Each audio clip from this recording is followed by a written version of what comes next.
Kerry concedes at the Bush, forget about it. Tonight on the Bendorf bench, we have all in the Division 6 and Division 5 playoff races in the Northern region, and we'll be discussing two streaks, one that ended for Westfield and one that continues to roll for Robinson. With me tonight on the Bendorf bench is, of course, Pete Bendorf, Director of Student Activities at Madison High School, and Robinson football coach Mark Bendorf. We are here from Brian's Bar and Grill, and tonight we'll be talking about a lot of things football, but before we do that, let's like to thank our underwriters, the people that pay to make everything happen for us on the show here. We have Quality Ford Service Center, servicing all your makes and models, 703-383-6299, and CCI Screen Printing for all your screen printing needs. Call 703-978-0257. Well, gentlemen, I guess we'll talk about some football stuff. Did we get out and vote yesterday? Were the lines long and 5:30 in the morning? I was in line waiting. Actually, I probably should have gone about 1 o'clock in the afternoon. It'd been nice. Let me guess. No comment. Who's running? Well, we know who won, and we know. I guess we know who won last week in week 8 of the football season. Let's get right into our discussion. I guess our first game was probably the game of the week, Westfield at Oakland, and Oakland takes this one by a score of 24-20. Westfield had won 21 straight regular season games, I think 27 overall, and Oakland comes out on top. This Pete, you were the coach of the last team to beat Westfield 2 years ago in the playoffs.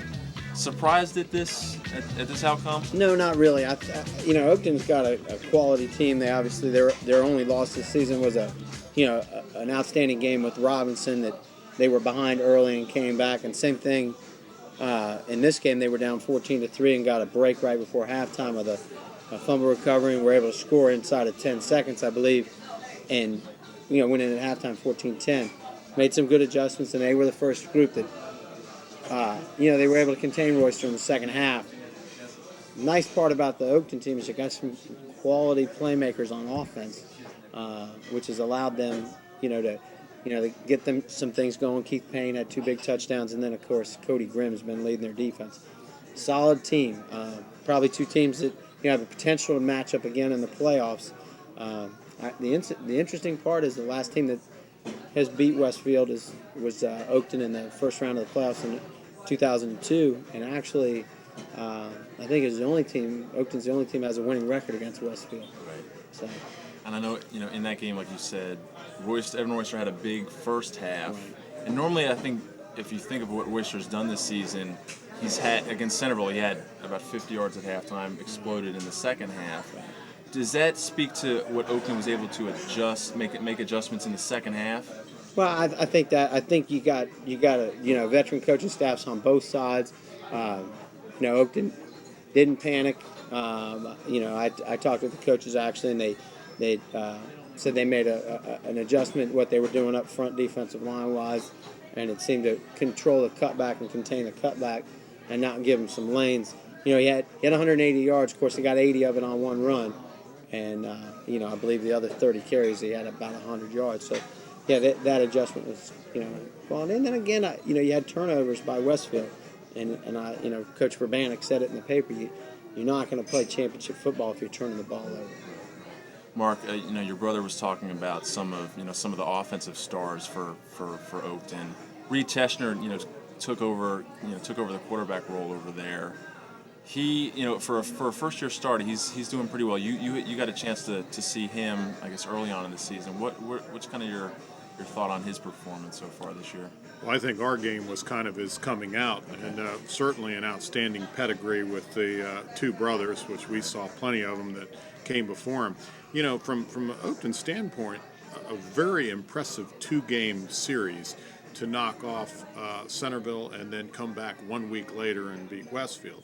Now, from Westfield's standpoint, sometimes taking a late season or mid-season loss does the trick for you. In 2000, I know that the Centerville coaches had said we had beat them week 7. They went on, of course, and won the 2000 state championship, and they said they played their best ball after that. I know in 2001, we lost a week 7 or week 6 game, and we never looked back after that. And I'm sure that's Coach Verbanek's, I'm sure, reminded his team of that, because sometimes it's inevitable that it's going to happen. So it's not all bad, because if you lose in the playoffs, you turn in your stuff. What if they're unable to get rid of that doubt? Because last year I think they had a level of invincibility about them. They went into games believing that they weren't going to lose. Do they lose some of that now that they've lost? You got a team that's won 25 straight or something, right, whatever the case may be. I don't think they're going to lose confidence right away. Obviously teams are gunning for them. They're still the number one power-rated team in the region, so the loss really didn't affect them, other than they may not have a Concord District Championship at the end of the season. But the ultimate goal is still right in front of them. It looks like they're going to be hosting games in the playoffs, so they're still in good shape. And for Oakton, like you said, Coach, they did go on the road and win these last two games against Centerville. So I think Oakton heading into the playoffs probably has as much confidence as anybody. Yeah, I think that's true too, because not only have they knocked off their two district rivals, but they can also say, hey, we played with Robinson and we had a chance to win it.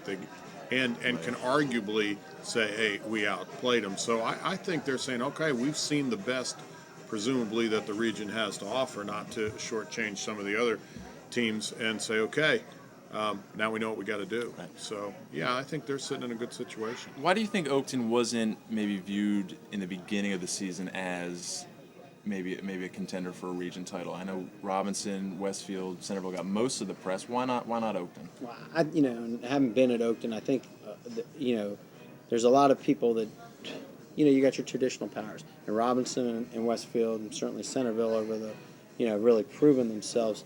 That's not to say that Oakton hasn't. I think the other thing is Oakton suffers a little bit from the reputation of not being an overly athletic group, which is not the case this year at all.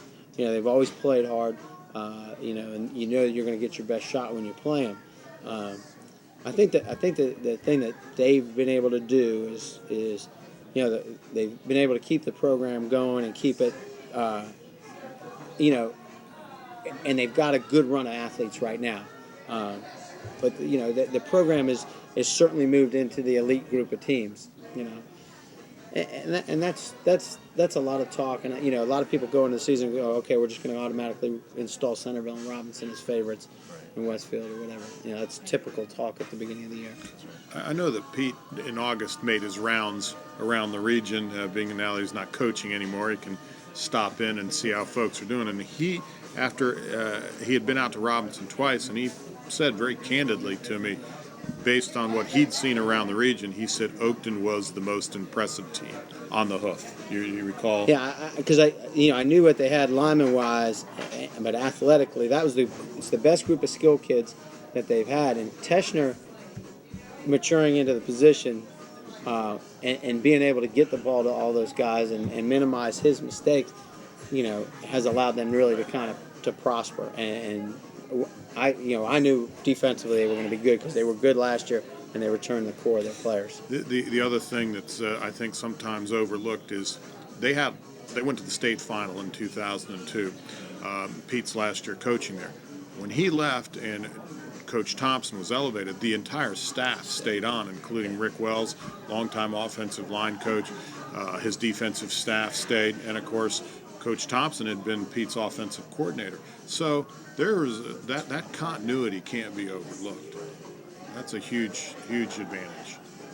And I guess like you said, a bit of a coming out party for Coach Joe Thompson. Only a second-year head coach, and maybe that's another reason why people maybe question. Sure. He's a newer coach. Can he get the job done? And obviously they are getting the job done. They have the inside track at the district title. Our next game, bit of a barn burner. Annandale and West Potomac. Annandale wins this one 40-30.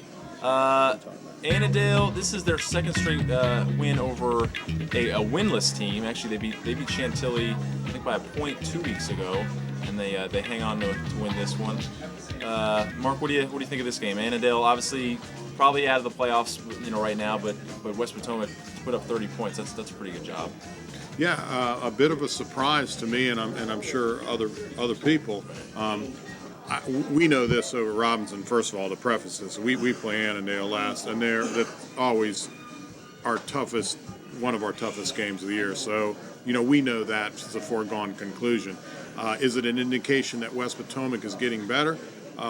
Certainly sounds like they're making strides offensively. I didn't see this game, but we do have a tape of them versus Hayfield. And he is not throwing the ball as much. He's in a little bit more of a traditional offense. And I think, obviously, you're seeing some results there. I did hear that Annandale is dealing with some injuries on defense, which I'm sure they'll be back week 10. But that may have been a factor. Like you said, West Potomac, like Braddock, Chantilly, some of these teams that aren't having success, they are starting to play better, I think, as the season draws on. Yes, that's good. It's always a good thing. You'd rather be going that way. You'd rather almost be winning than be totally blown out every week. Well, TC last year they won one game, and it was week 10 against Hayfield, and I'm sure that helped to catapult them in the offseason. So, if you can finish strong, you can use that to build on in the offseason. Next game, this is I guess a little more of a blowout than people expected. Robinson 35, West Springfield 10. Coach, I know you probably had a hard week last week scouting Springfield. Did you expect this game to be a little closer? Obviously, you'd like to see your team put up 35 points against Springfield. Where's Joey Comide right now? Why isn't he here? Who picked against Robinson last week? No, they've got an outstanding club. They were everything cranked up to be. They've got tremendous skill on offense. They threw the ball 45 times, I believe, but nothing. We didn't hit anything over 15 yards on us, which I think was the key. We kept everything in front of us. I think our defensive staff, Coach Francis and Coach Hertz and Coach Garodnik did a great job in terms of game planning and scheming, and I think that was the difference. And then offensively, we were able to run the ball and keep them on the sideline. And that the game plan kind of came together for us. They did make a quarterback switch. Was that something? I know they say Joey Scaff was ineffective in this game. Did you expect him to make a quarterback switch at all?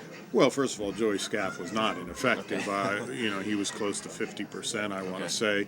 I think I can't speak for Coach Renner. It may have been a predetermined thing in the two films that we had. Both quarterbacks had played. Now, both of those were W's. Or it may have been, looking for a spark. But at that point, I thought the conclusion was foregone. So I don't know. That would be a question for Coach Renner. But certainly both talented players. But keep in mind, Joey Scaff is the Offensive Player of the Year in the Patriot District as a junior. And he's following it up with a tremendous senior season. So, I don't think he was removed due to lack of efficiency. It may just have been a coaching decision. Let's see what the other fella can do. Sure. And I guess in that game, they probably tried a lot of things to get back into the game. Next up, McLean upsets Lee. This was a real crushing loss for Lee, Pete. Lee had the inside track at that district championship, and now it looks like they're going to miss the playoffs because of this loss. Yeah, and Lee's also got to play Langley this week, right, who's kind of hit their stride as well. The result of this game, there was a collective sigh of relief amongst the Division Sixes. We talked about that at length. Chad Lewis has come in and done a nice job. He took over a Lee team that graduated 18 seniors, starters, that had won the Liberty last year and seemed to be poised to do it again. I got a chance to see Lee the week before against Madison, and they've got some issues. And not that I begrudge the fact that they have an opportunity to win the district, and that's obviously a nice accomplishment. But I'm not sure that they're worthy to be in the Division 6 playoffs when there's so many good Division 6 teams, and there's going to be 3 or 4 that are sitting home that will certainly deserve it. On the other hand, McLean, they're doing a nice job over there. That they're going to be a decent Division 5 for time to come. I like what Coach Revere is doing over there. They're very multiple on offense. They run the ball effectively. They throw it effectively, and they seem to be, putting it together. And they'll be a dangerous Division 5 team, not overly talented, but they get it done. And I wasn't surprised by the result, to be honest with you. and McLean had just lost to Southlake. Southlake's picked up their first win against McLean 2 Right. weeks ago, so maybe Lee overlooks the Highlanders. Probably, and I'm sure that they figured they'd get by McLean, and then it was going to be all they had to do was beat Langley, and then they were guaranteed a berth into the playoffs. Now they're Yeah, they're obviously this week is huge for them, but I still think that they really are on the outside looking in. I guess the final game in our review, the Langley Saxons take care of your Madison Warhawks 34-7. Running back Trevor Bacon goes over 200 yards for, I believe, the 6th straight game. Actually, I think it's 7. 7 straight games. So, and I think I've talked to a couple coaches that maybe weren't as impressed by his performance this year as maybe some other running backs. But Coach, I know you were. Well, here's what I say with him: you're not gonna go watch Trevor Bacon and go, wow. Right. He's not that kind of player. What the thing that he is he's very dependable. He's got a nice group of players up in front of him. I believe it's Kevin Scanlon, who's his fullback. He's a tremendous blocker, and I know this. Langley's a classic example of something that I kind of preach to our program is. They went and they played a hard schedule at the beginning of the year. They played some quality Division 6. I know they opened with Robinson, and they were banged up and they had some injuries. A couple of guys that weren't starting early in the year, and they got those guys back. Well, those young guys kind of cut their teeth against that quality competition, and now they're playing. They're healthy and they're playing teams that are their size, and they're really playing pretty well. They're very effective at what they do. They're not pretty and they're not fancy, so you're not overwhelmed by him. But he's a good vision runner. He's a good physical runner. He's not blazing fast, but you got to jump on his back, and he's kind of like the big wildebeest in the open field. You got to grab onto his hamstring and chew on it for a while to bring him down. Right. And they're good at what they do. And it's not a great defensive team, but they control the game with their offense. And we're struggling a little bit. We're struggling on defense, and they were able to expose that. And actually, that's what's really kind of hurt us the last couple of weeks is people are having some success running right at us. I guess that was Madison's 3rd straight loss, so they're right at about 500 right now for the season. Right. I guess a unit that's not struggling, we're going to talk about our unit of the week right now. Robinson's offensive line. If you look at running back Lucas Caparelli for Robinson, averaging almost 10 yards he's averaging almost a first down a carry, Mark. I don't know if you knew that coming into tonight, but it seems like it's a good idea to give him the ball, as much as he can get it. Talk about your offensive line. I know when you look at around the region, you see a lot of backs going over 1,000 yards. They get a lot of the glory. Talk about your guys up front that block for Lucas and the rest of the guys back there.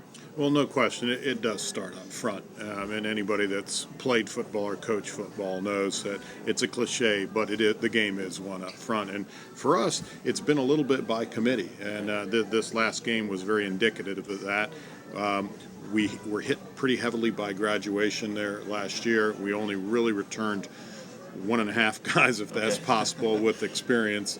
But Tom Hertz, our offensive line coach, is a longtime coach. He's been with me my whole tenure there and has done a great job developing players. But we're working as many as 11 and 12 guys there, trying to find the right combination. It's right now it's still a work in progress, but I was very happy with the performance. Lucas would not have been able to have the kind of evening, nor would the other backs, without the productivity up front.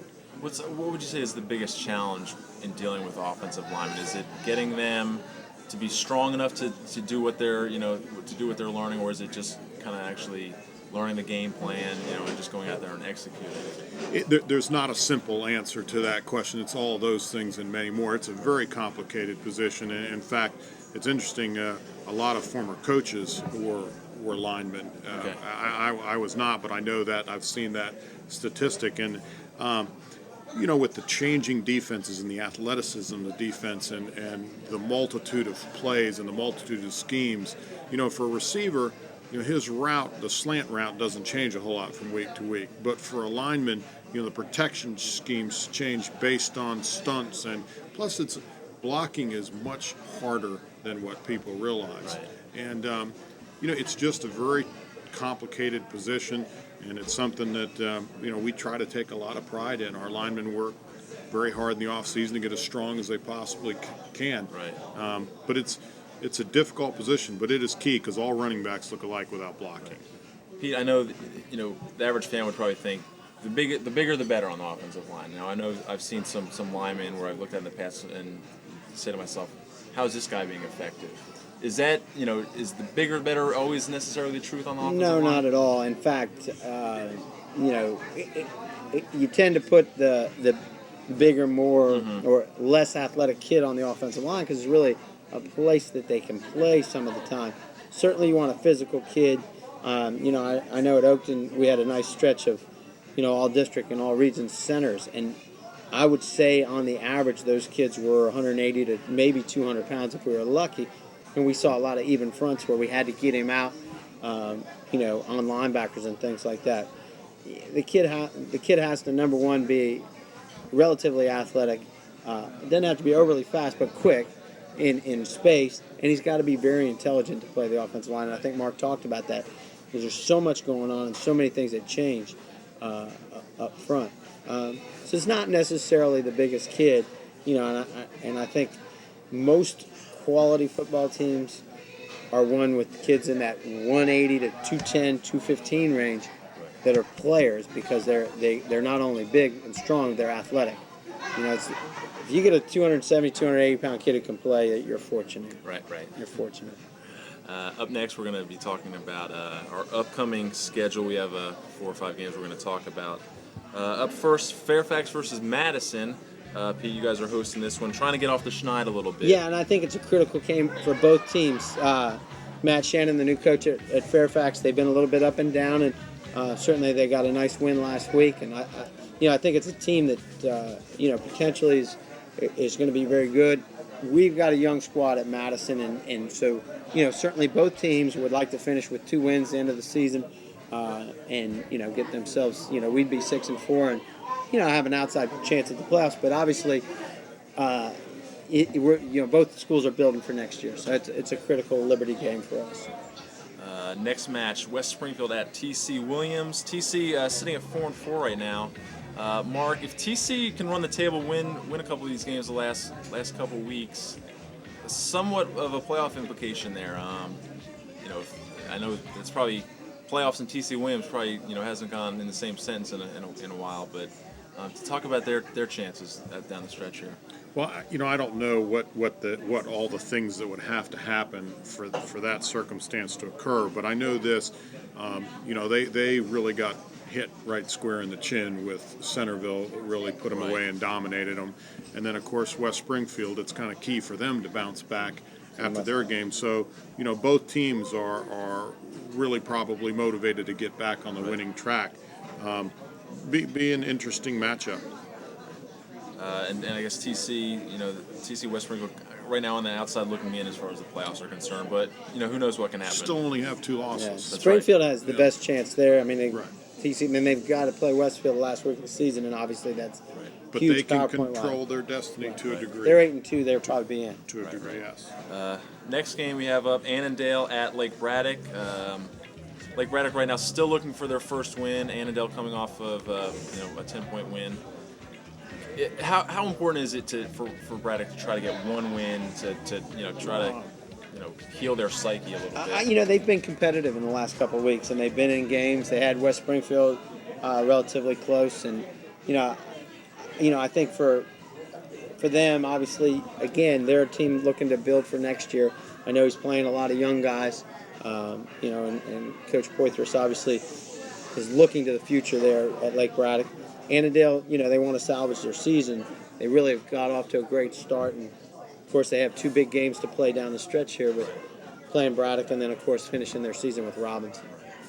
And I guess the last game we're going to discuss, Hayfield at Robinson, probably one of the marquee matchups in Week 9. Mark, how important is it to play some of these better teams as you head into the playoffs, as opposed to playing 0-8 teams, 0-9 teams? You'd like to see some of these harder matchups down the stretch. Yeah, I think it's critical because when you play the better teams, it tends to highlight your areas where you're deficient, and you can hopefully address them or attempt to correct them.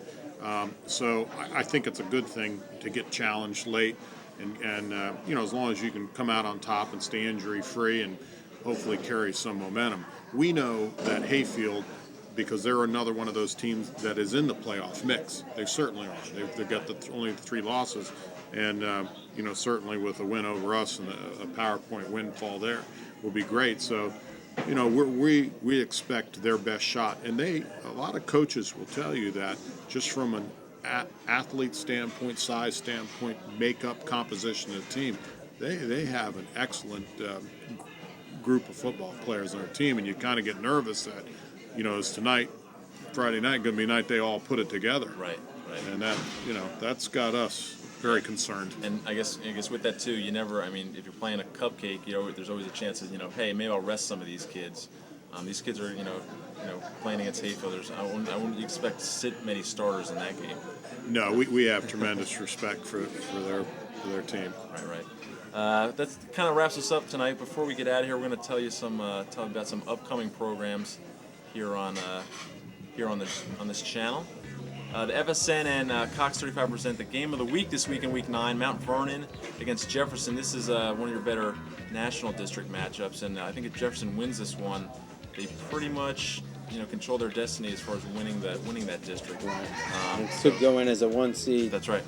Well, probably Woodson, but certainly one of the 2 seed in the Division 5. And those games will be airing Saturday at 6 p.m. on Cox 35. And some upcoming games. We have the Mount Vernon Jefferson game. Also, the 12th of this month, Robinson at Annandale. That'll be another great game. And stay tuned for more information on the regional playoff berths. The Fairfax Sports Report brought to you by Brian's Grill at the University of Maryland, Fairfax. Thursdays at 8, Friday at 12:30 on Cox Campus Channel 10. Herndon Community TV presents the Herndon football games. This week, Centerville is taking on Herndon. And as always, Brian's Grill is supporting our show tonight, so come out and join us. Have a drink with a Democrat or a Republican, whatever you choose. Wednesdays at 8 p.m. We always tape. And the Fairfax Sports Network is on the web at www.fairfaxsportsnetwork.com. Well, gentlemen, that concludes our show. Good luck to you, Mark, this week, and Pete. Take care of some volleyball business and some field hockey business coming up. Until next week, we'll see you guys later. It's got chili.